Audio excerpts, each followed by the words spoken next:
So, this is yet another Russell Westbrook video. I've seen so many of these over the last couple of days. And it's all been Russell Westbrook's back. We were all wrong about Russell Westbrook. We need to apologize to Russell Westbrook. Seeing all these sensationalized titles all over the place. But at the end of the day, do we really? Do we really? Because obviously, Russell Westbrook, we can see it right here. We can see it right here. He has been... People are saying, oh, he can't win. He hasn't been proven to win. Like, again, on this Wizards team, which hasn't been great, they won 8 games in a row.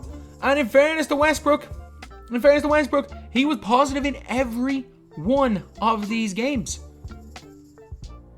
But at the end of the day, like, is that not just what Russell Westbrook has been his whole career? Like, there has never been a situation, I don't understand. Like, why? Because he had a little bit of a slow start to this season. The general consensus around Westbrook became that the guy couldn't even win in the regular season. Like, a lot of us have been very critical on Westbrook over the years. If you guys know me from my basketball channel, I've been extremely critical on Russell Westbrook. But nobody has ever been critical of Russell Westbrook's ability to perform in the regular season. I just don't get it. I don't get why a little bit of a bad start and everyone's talking about Westbrook like he's finished. Westbrook was great in the regular season last year. He was great for the Houston Rockets. Was it not around this time last year that where people were talking about Westbrook being the most efficient that he had ever been in his career? Like, you're kidding me. Like, this is year on year on year. Every year there is the same group of people talking about how Westbrook's finished. Then, a couple of months later, he has a few good games, how Westbrook is back. It's the same with every player. We talked about after 5 games, Steph Curry was finished at the start of this year. He's having one of his best ever regular seasons. And like, this is happening with player after player after player. They said Luka Doncic was a fluke because he had a bad start. Well, by his standards, he hasn't had the season expected. Hasn't had the start. He definitely didn't have the start of the season that people expected. People are talking about Tyler Hero like he's some bust because he's had a bit of a sophomore slump. Can we just put the brakes on every player, not just Russell Westbrook? Because at the end of the day, Russell Westbrook is doing exactly what he was brought to Washington to do. Russell Westbrook is there to get Washington into the playoffs. But it is crazy though. It is crazy. Fans, again, a couple of weeks ago, they were talking about how the Wizards are one of the worst teams in the NBA, how this was a disastrous trade, how did anyone expect trading for Russell Westbrook to be a net positive on a team, how Bradley Beal needs to leave, and now all of a sudden, these guys could be really dangerous as an 8 seed because they went through some purple patch of form. Like, I just don't get it. I just don't get the fact that maybe it's because I have never looked at it like that, but people need to stop looking at things in short terms.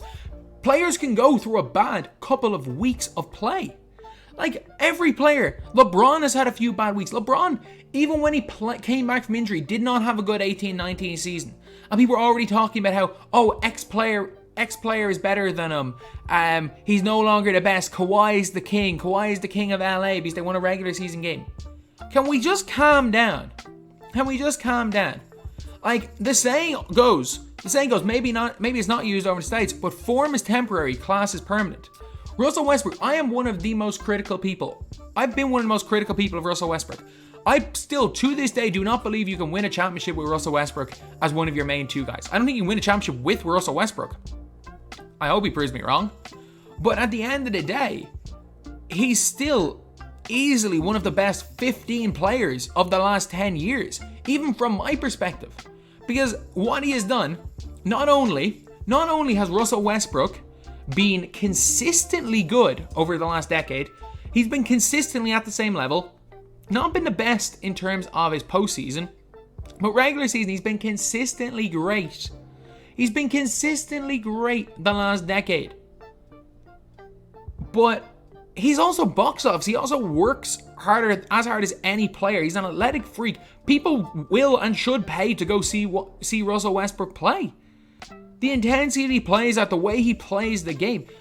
Like, Westbrook himself is right. There is no one that is like Russell Westbrook in the NBA right now. I personally don't think it's necessarily a good thing, but at the end of the day, like, if he was more selective at what he shot, he wouldn't be Russell Westbrook. So I just don't understand that it's the same people that were like Westbrook was MVP, Westbrook was this, Westbrook was that are jumping on the Westbrook has Westbrook's finished and now it's all Westbrook's back. Man, people were saying the same thing about CP3 a couple of years ago. Every single player goes through bad runs of form. So as NBA fans, can we just start to calm down? As basketball fans, can we calm down? And this is not just for Russell Westbrook. This is for when James Harden has 5 bad games for Brooklyn. This is for a situation when, the Nets play the Lakers and LeBron James gets outplayed by Kyrie Irving. LeBron's not done. This is for when Luka goes through a bit of a bad patch. This is for when Porzingis who's an incredibly inconsistent player, a couple of bad games. This is the PG situation all over again. An incredible basketball player has been a little bit inconsistent in the playoffs. People were saying they could barely get a first round pick from last summer. Obviously, or last offseason. Obviously the Clippers weren't trading him because his value is nothing. And it's not only fans, it's the owners as well. A player has 5 good games and all of a sudden they're worth millions more than they should. We saw it with Bismack Biyombo. So it's not just the fans, it's the owners, it's the whole culture around the NBA. What have you done in the last 5 games you've played? And that's all that matters. If you were saying Westbrook was done because he had a little bit of a slow start to the season, then you were wrong. If you were saying you need to apologize to Westbrook because he said he was done, then yeah, you were wrong.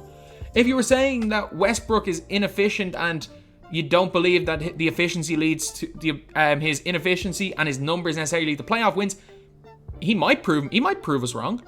But that's the one knock in his career, is that it hasn't necessarily translated to playoff wins. The one knock anyone can have on Russell Westbrook, including this season. But you even see it, like, obviously Biyombo getting his big contract. Was it James? I can't even remember. I think it was something James who played for the Knicks. He played one good playoff series and they gave him a big contract. It's just the maddest thing it's something I will never understand. The short-term thinking. Like the New York Knicks, all of a sudden, could the New York Knicks make the NBA Finals because they went on a 9-game win streak in the regular season? I mean, the Houston Rockets, what are they going, 27? 24-game win streak back in 07, 08, and they didn't they didn't even win the first round of the playoffs that season. People need to stop just thinking about the short term. If Westbrook has a bad entire season, and if Westbrook was bad this whole season and started next season badly, sure, go ahead. But a player who has a bad month, a bad 6 months, especially in a new team, they're not done. A young player has a bad start to his NBA career, he's not a bust. I'm just saying right now, young players are not busts. And people need to look at this whole Russell Westbrook and not even what he's done. Westbrook is just doing what Westbrook does. Play well in the regular season and win. He might change, but he's been doing it his whole career. It might change this year, but he's been doing it his entire career. He's been winning regular season games. So people need to just stop jumping to conclusions, whether it's positive or negative. Because again, people bought the hype, the Tyler Hero hype from the playoffs. He had 2 good playoff games and people were saying that he was untouchable in trades. He was a pretty decent rookie year, not a great rookie year by any means. So I'm just looking at this situation. Again, I haven't watched too much. I watched the Wizards run. I haven't watched too much basketball this year. The way people were talking, I was expecting Westbrook to be averaging 4 points per game. And then people are all going, oh, Westbrook's back. Westbrook's one of the best point guards in the NBA. I mean, when was he not exactly what we're seeing right now? That's a big question. What we're seeing right now from Westbrook, when in his career has he ever not been this guy? Except for a small period when he got traded to a new team who didn't really get it together for a couple of months. So yeah, that is pretty much it. That is the video, lads. So Russell Westbrook, again, if you were saying Westbrook was done, Westbrook was finished, should you apologize? Well, if you've been saying it publicly, obviously, there's not necessarily any point apologizing, but you're probably wrong. But if you are in the camp of, does Westbrook necessarily hinder winning? Does he necessarily hinder a team's chance of winning a championship? Who knows? We'll see in the playoffs. If he can pull off something big, fair play. But if he goes out in the first round again, it's just Westbrook doing Westbrook things. So yeah, that is pretty much it, lads. This is the first video back on this channel right here. As the video, thank you guys for watching. Please like, comment, and subscribe.